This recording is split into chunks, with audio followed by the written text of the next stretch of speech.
5 जून को जिलाधिकारी डॉक्टर दीपक म्हैसेकर व अन्य अधिकारियों की उपस्थिति में पत्र परिषद ली गई।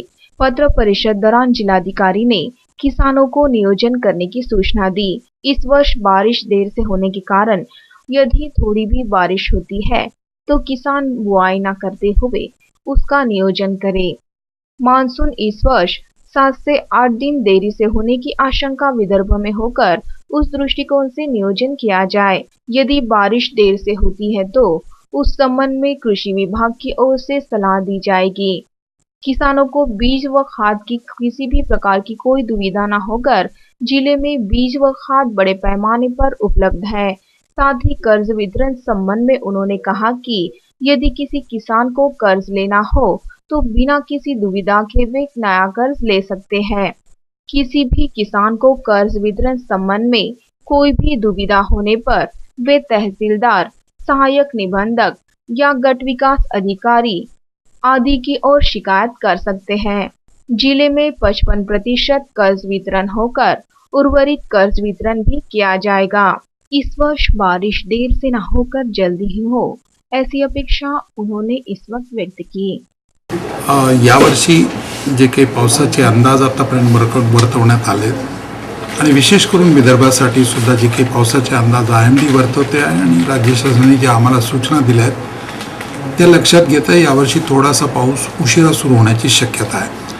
त्यामुळे मी आपल्या माध्यमाच्या मार्फत मी सर्व शेतकऱ्यांना विशेष करून चंद्रपूर जिल्ह्यातल्या शेतकऱ्यांना विनंती करू इच्छितो की त्यांनी तात्काळ थोडा जरी पाऊस झाला तर पेरणी न करता 75 ते 100 मिलीमीटर पाऊस झाल्यानंतर तो सुद्धा मान्सूनचा पाऊस मान्सून यावर्षी साधारण एक 7 ते 8 दिवस उशिरा येण्याची शक्यता विदर्भात आता प्रेडिक्ट करण्यात येत आहे।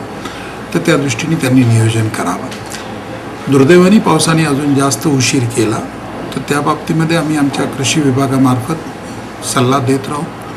सीड रेट थोडासा वाढवावा लागेल आणि एक्सेप्शनल केसेसमध्ये व्हरायटीमध्ये सुद्धा कदाचित बदल करावे लागतील, ज्याच्या बाबतीत वेळोवेळी कृषी विभागामार्फत सल्ला देण्यात येईल, त्याचं नियोजन करण्यात आणि त्यांना शेतकऱ्यांना सल्ला जे काही बी बियाणं लागणार आहे ते बी बियाणं पुरेसं आपल्याकडे जिल्ह्यामध्ये उपलब्ध आहे।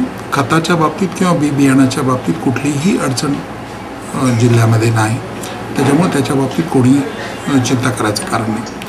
शेतकऱ्यांच्या कर्ज वाटपाच्या बाबतीत राज्य शासनाने जे धोरण घेतलंय, माननीय मुख्यमंत्री महोदयांनी आणि महसूल मंत्र्यांनी हे धोरण जाहीर केलं की शेतकऱ्यांच्या कर्जाच्या बाबतीमध्ये आपण रिशेड्युलिंग किंवा त्याचा फेर सगळी मांडणी केलेली आहे आणि त्यामुळे गेल्या वर्षी कोणीही शेतकऱ्यांनी कर्ज घेतलं असेल आणि ते अजूनही त्यांनी परत केलं नसेल तरी सुद्धा त्याला नवीन कर्ज मिळण्याला कोणतीही अडचण नाही। कुठल्याही बँकांनी हे कर्ज नाकारायचं काही कारण नाही।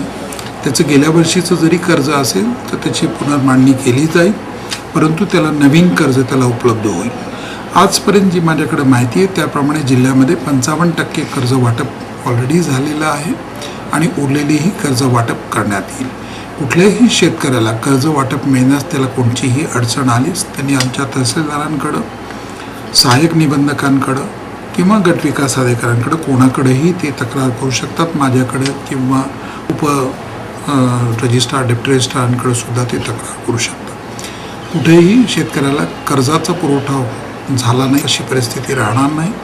बी बियाणाची उपलब्धता आहे। अपेक्षा एकच आहे की मान्सून चांगला आणि वेळेवर यावा आणि तीच प्रार्थना